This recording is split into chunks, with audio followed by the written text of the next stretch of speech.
Baik, terima kasih Syahreza Zanski melaporkan dari Tangerang, Banten. Pemirsa, penerbitan dari Sertifikat Hak Guna Bangunan atau HGB di kawasan laut juga terjadi di Sidoarjo, Jawa Timur. Ada 656 hektar kawasan laut Sedati Sidoarjo yang telah diterbitkan Sertifikat HGB atas nama perusahaan swasta. Polemik penerbitan sertifikat HGB misterius di kawasan laut Desa Segoro Tambak, Kecamatan Sedati, Sidoarjo, diungkap oleh Wahana Lingkungan Hidup Indonesia atau WALHI Jawa Timur. Kawasan laut seluas 656 hektar diterbitkan 3 sertifikat HGB. Bahkan 2 diantaranya dimiliki oleh perusahaan properti yaitu PT Surya Inti Permata atau PT Semeru Cemerlang. Walhi menilai keberadaan sertifikat resmi karena dapat diakses melalui situs bumi milik Kementerian ATR BPN. Walhi mempertanyakan alasan penerbitan sertifikat di kawasan laut tersebut. Pemprov Jawa Timur hingga saat ini sedang menginvestigasi penerbitan sertifikat HGB di Laut Sedati. Pelanggaran jelas pelanggaran, karena wilayah laut itu memang nggak bisa dikapling ataupun terbit suatu izin gitu. Mengapa begitu? Karena dalam aturan, terutama dalam Undang-Undang Perlindungan Pesisir dan Pulau-Pulau Kecil, memang tidak bisa untuk diperuntukkan HGB ataupun sejenis. Pemirsa KPK maksud kami, pada Rabu malam hingga dini hari tadi menggeledah rumah mewah milik Jan Farid di Menteng, Jakarta Pusat. Penggeledahan diduga terkait dengan penyelidikan kasus buronan Harun Masiku.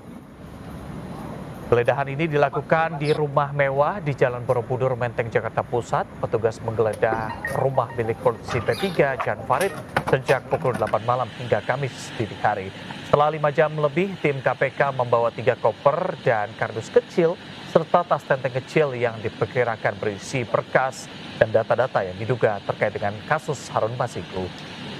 Juru bicara KPK Tessa Mahardika membenarkan penggeledahan yang dilakukan di rumah Jan Farid terkait dengan kasus Harun Masiku.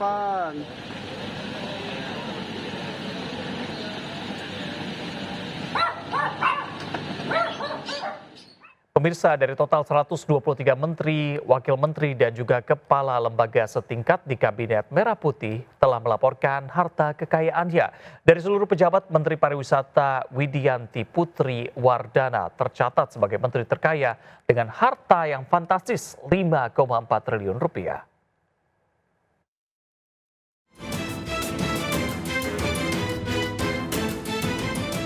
Widianti Putri Wardana, Menteri Pariwisata, tercatat sebagai menteri terkaya dengan harta fantastis 5,4 triliun rupiah. Aset terbesar berupa tanah dan bangunan senilai 152 miliar rupiah. Widianti Putri, Menteri Pariwisata. Widianti selain tercatat memiliki aset tanah dan bangunan, juga 7 kendaraan mewah, total 19,4 miliar rupiah, surat berharga, hingga aset lainnya. Widianti dan suaminya Wisnu Wardana dikenal sebagai pengusaha sukses dengan berbagai lini bisnis. 123 pejabat di Kabinet Merah Putih telah menyerahkan laporan harta kekayaan penyelenggaraan negara. Widianti Putri PSC, Menteri Pariwisata. Dari 123 pejabat di Kabinet Merah Putih, 65 penyelenggara negara wajib lapor reguler dan 58 orang wajib lapor khusus. Tim Liputan iNews melaporkan.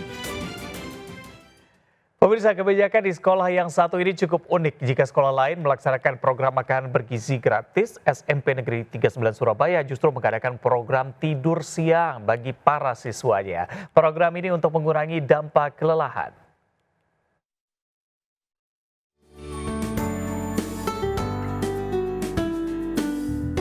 ...789 siswa di SMP Negeri 39 Surabaya, Jawa Timur tidur siang di sekolah program sekolah untuk mengurangi dampak kelelahan siswa.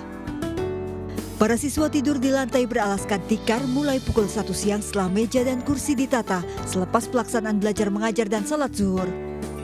Ruang kelas dibagi menjadi 2 bagian, putra dan putri dibatasi bangku sekolah, membaca doa tidur diiringi alunan lagu relaksasi. Tidur siang untuk pelajaran pembentukan karakter. Enak sih, soalnya bisa refreshing pikiran, jadi segar aja.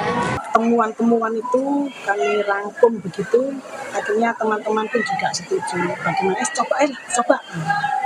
Ya coba hari Rabu kemarin, itu baru 1 kali itu. Program tidur siang baru 2 kali dilaksanakan setiap hari Rabu.